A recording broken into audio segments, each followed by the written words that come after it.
বুক খেলাও, হ্যাঁ, এবং কিছু অনলাইন মিডিয়া এবং কিছু বৈধ মিডিয়াতে বিভিন্ন কুচক্রী মহল, মানে একটি কুচক্রী মহল আমার বিরুদ্ধে মিথ্যা তথ্য দিয়ে একটি সংবাদ প্রকাশ করে, যা আমার মান সম্মানে ক্ষুণ্ণ করা হয়েছে। তথ্য সংগ্রহ করা হয়েছে, যা স্বামী তথ্য স্বামী। আর প্রকৃত বিষয়টি হচ্ছে আমি চাঁপাইনবাবগঞ্জে দীর্ঘ 5 বছর থেকে সুনামের সঙ্গে সাংবাদিকতা করে আসছি। আমি এর আগে দৈনিক কালবেলায় কাজ করেছি, তারপরে আপনার আমার সংগ্রামেও কাজ করছি, ভোরের চেতনাও কাজ করছি। বেশ কয়েকটি অনলাইন পোর্টালেও আমি কিন্তু আমার মূল পত্রিকা হচ্ছে আমার সংগ্রাম এবং ভোরের চেতনা। বর্তমানে এর আগে আমি কালবেলায় কাজ করেছি। আমার বিরুদ্ধে যে অভিযোগগুলো আনা হয়েছে যে আমি মাদক ব্যবসায়ী, চাঁদাবাজ সহ বিভিন্ন ক্যাটাগরির দ্বারা মানববন্ধন চিন্তা তথ্য দিয়ে এইগুলাকে মিডিয়াগুলোকে ভুল তথ্য দিয়ে, প্রকৃত তথ্য হচ্ছে আম সমিতি যেটা করেছে আমার এলাকায়, আমার লহলামারি গ্রামে, আম সমিতি যিনি সভাপতি আশরাফুল আলম মারুফ, ইনি কিন্তু 2012 সালে আমার এলাকায় একটা হত্যা করা হয়, একজন হত্যা করা হয়, নাম হচ্ছে তৈয়ব। ওই তৈয়ব হত্যা মামলার প্রধান আসামি হচ্ছে আশরাফুল আলম মারুফ। সেই মামলার নাম্বার হচ্ছে 34/2012। তার মোটামুটি 2015 সালে বসন্তপুর গ্রামের বানু মিস্ত্রি ওই মারুফের বাগানে আম কুড়াতে আসে। আম কুড়াতে আসলে মারুফ তাকে উলঙ্গ করে মারধর করে, মহিলাকে আম কুড়ার অপরাধে উলঙ্গ করে মারধর করে। ওই মহিলা বাসায় গিয়ে আত্মহত্যা করে এবং সেটাকে ধামাচাপা দেওয়ার জন্য তিনি কিন্তু 85,000 টাকা ওই পরিবার তুলে দেয়। তার ভিডিও কিন্তু আমার কাছে আছে। এবং ওরা যে আমি যে লাইভ করেছিলাম ওই সংবাদে পরে, সেই লাইভে এই কমেন্ট করেছে, কমেন্টের স্ক্রিনশট কিন্তু আমার কাছে আছে।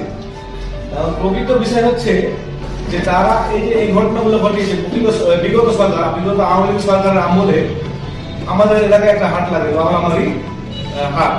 এই হাটটা কিন্তু বসে স্কুলের জমিতে এবং রাস্তার ধারে। এই হাটে তারা খাজনা তুলে নিজে আত্মসাৎ করেছে।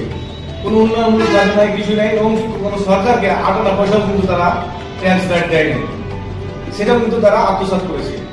তারপর 2025 সালে এসে আশরাফুল আলম মারুফের নেতৃত্বে একটি আম সমিতি গঠন করে। আমার জানার মতে আম সমিতি কিন্তু সমবায় লাইসেন্স ছাড়া কোনো বিচার কার্যক্রম পরিচালনা করতে পারে না, কিন্তু তাদের কোনো সমবায় লাইসেন্স ছাড়াই তারা বিচারিক কার্যক্রম পরিচালনা করছেন এবং একজনকে মালিকবিহীন নাম একটা সিএনজির মধ্যে পেয়ে তাকে 1,25,000 টাকা জরিমানা করেন এবং তাকে মানবাধিকার লঙ্ঘন করার জন্য তার 2 হাতে 2টা ইট দিয়ে তাকে 10 মিনিট এক পায়ের উপর দাঁড় করে রাখেন। তার 2 দিন পর আবার মাসচুরির অপরাধে দুজনকে 15-30,000 টাকা জরিমানা করেন। কিন্তু প্রকৃতপক্ষে তাদের কাছে কোনো প্রকার মাছ পাওয়া যায়নি, তাদের বাগানে ছিপ পেয়েছিলেন। এইসব তথ্যগুলো আমি যখন উঠিয়ে ধরলাম তখন তারা আমার বিরুদ্ধে ষড়যন্ত্র করে এলাকার মেম্বারকে দিয়ে, এই মেম্বারের বিরুদ্ধে কিন্তু আপনার এই 2023 সালে টাকা নিয়ে কার্ড দেওয়ার অপরাধে কিন্তু ইউনো অফিসে একটা দরখাস্ত হয়েছিল, বাদী হয়েছিল চক্রান্ত গ্রামে। ওই কপিও কিন্তু আমার কাছে আছে। ওটাও কিন্তু নিউজ আমি তখন করেছিলাম যে টাকার বিনিময়ে কার্ড বিতরণ হচ্ছে, এরকম একটা হেডলাইনে আমি কিন্তু নিউজ করেছিলাম।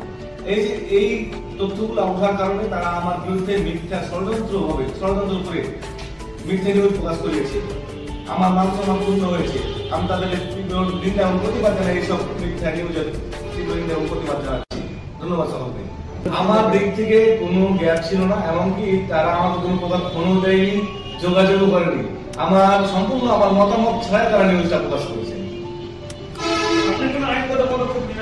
আমি আইনগত পদক্ষেপ নিয়েছি। এর আগে আপনার গত অক্টোবর মাসের 6 তারিখে আমার বাবাকে প্রাণনাশের হুমকি দিয়েছিল ওবায়দুর রহমান, আম সমিতির সেক্রেটারি। উনি আমার আব্বাকে ওই বাজারের একটা মসজিদের পাশে তারা এখানে আমার আব্বাকে বলেছিল যে তোমার ছেলে কত বড় কলেজে, আর কলেজ ছিঁড়ে আজকে বের করে দেবো, তোমাকে এখানে হাজির করো। আমার আব্বা ভয় বিপৃষ্ট হয়ে বাসায় চলে যায়। তারপরের দিনই আমি কিন্তু থানায় একটা লিখিত অভিযোগ দিই। সেই অভিযোগে তদন্তে ছিলেন এসআই পিয়ারুল ইসলাম। উনি তদন্ত করে সঠিকটা জেনে তারপরে ওনাদেরকে নিষেধ করেছিল যে আপনারা মারামারি করবেন না, আইনগতভাবে বসে মীমাংসা হবে। আপনারা তো অবরোধ করেছেন, কিন্তু আপনারা মারামারি দিয়ে যাচ্ছেন কেন? এই হচ্ছে কথা।